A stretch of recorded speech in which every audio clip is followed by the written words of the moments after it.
विवाह के बाद भाग्यवर्धन। आज के वीडियो में इसी विषय पर चर्चा करूंगी।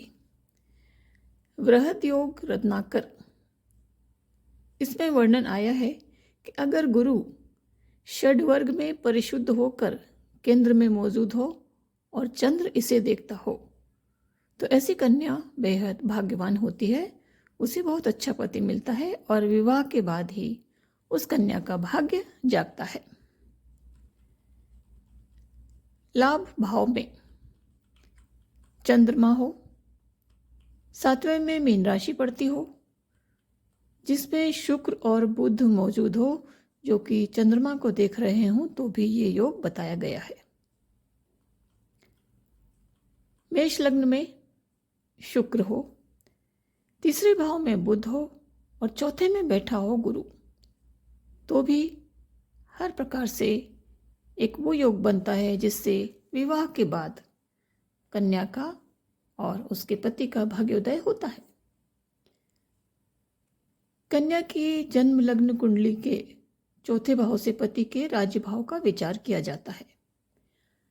अगर कन्या की कुंडली में 4था भाव बलवान है, चतुर्थेश की उत्तम स्थिति है, चतुर्थेश अपनी शुभ और पूर्ण दृष्टि से सूर्य, मंगल, शुक्र या फिर गुरु को देख रहा हो, अथवा शुक्र और चंद्र अपनी उत्तम स्थिति में हो, तो कन्या के पति का अच्छी नौकरी आदि का योग बतलाया जाता है।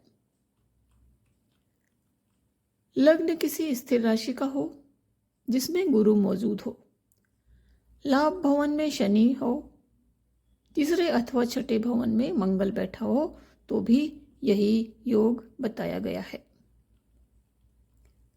7वें भाव में शुक्र किन्हीं 2 अन्य शुभ ग्रहों के साथ बैठा हो, लग्न और लाभ भाव को शुभ ग्रह देखते हो, तो भी यही योग बनता है।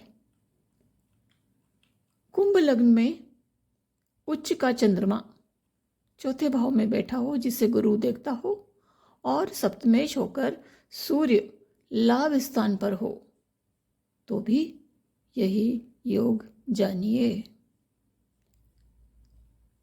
किसी युवक की कुंडली में जब सप्तमेश 11वें भाव में बैठा हो तो उसकी पत्नी न केवल सुंदर, सुशील, संस्कारवान होगी, बल्कि अपने पति के लिए आर्थिक रूप से भी बेहद भाग्यवान बताई गई है। उसके आने से अनेक प्रकार के आर्थिक लाभ बताए गए हैं।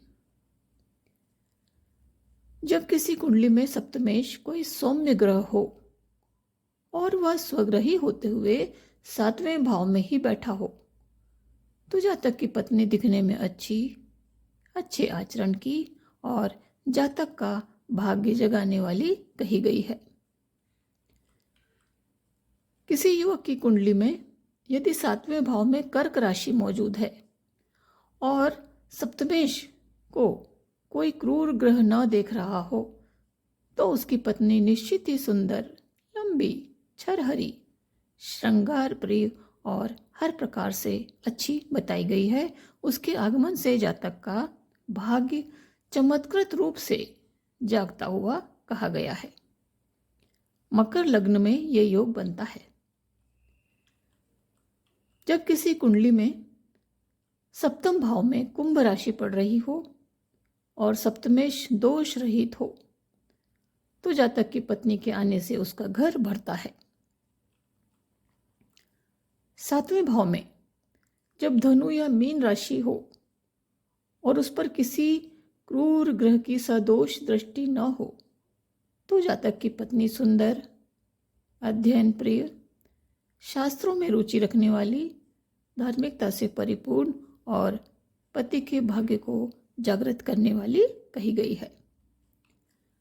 अब देखें कि यदि मेष लग्न की कुंडली में शुक्र उच्च का होकर 12वें भाव में ही विराजित है, तो वह जातक के जीवन साथी को 12 गुना धनदायक बताया गया है।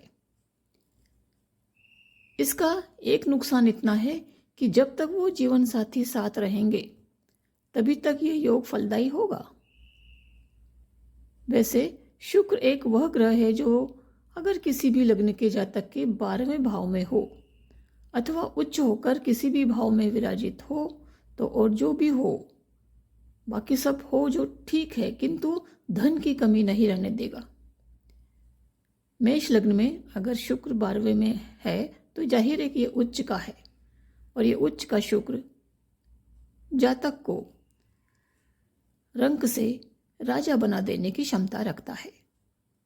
तो आज इतना ही। अगर वीडियो पसंद आया तो लाइक शेयर ज़रूर करें, और अगर आपने अभी तक मेरे चैनल को सब्सक्राइब नहीं किया है तो कृपया इसे सब्सक्राइब भी ज़रूर करें। वीडियो देखने के लिए धन्यवाद।